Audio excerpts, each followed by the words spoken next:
আজ অসম থেকে বাংলায় প্রবেশ করতে চলেছে রাহুলের ন্যায় যাত্রা। তাদেরকে স্বাগত জানাতে এই মুহূর্তে প্রদেশ কংগ্রেস নেতৃত্ব তারা প্রস্তুত রয়েছে। আমরা এই নিয়েই কথা বলবো। অনুপম সাহা টেলিফোনে রয়েছেন প্রতিনিধি। অনুপম, কি প্রস্তুতি দেখা যাচ্ছে?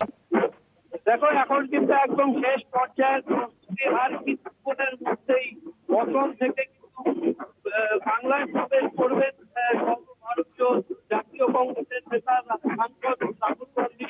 আর কিছুক্ষণের মধ্যেই ইতিমধ্যেই কিন্তু এই মঞ্চে বসিরহাটের মঞ্চে উপস্থিত হয়েছেন প্রদেশ কংগ্রেসের রাজ্য সভাপতি অজিত চৌধুরী সহ রাজ্য এবং কেন্দ্রের সর্বস্তরের নেতারা কিন্তু ইতিমধ্যে অসম বাংলা সীমান্তের এই মঞ্চের মধ্যে উপস্থিত হয়েছেন বসিরহাটে।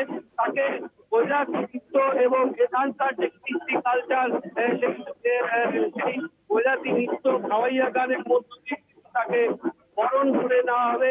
এই মুহূর্তে কিন্তু প্রচুর সাধারণ মানুষ থেকে কংগ্রেস সমর্থক তারা কিন্তু এই বসিরহাটের এই মঞ্চের সামনে হাজির হয়েছেন।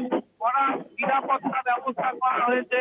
তবে রাহুল গান্ধী আজকে ফিরে যাবেন কিনা দিল্লিতে এ নিয়ে কিন্তু একেবারেই অনুপম, এদিকে আমাদের নজর থাকবে। আপাতত ধন্যবাদ তোমায়।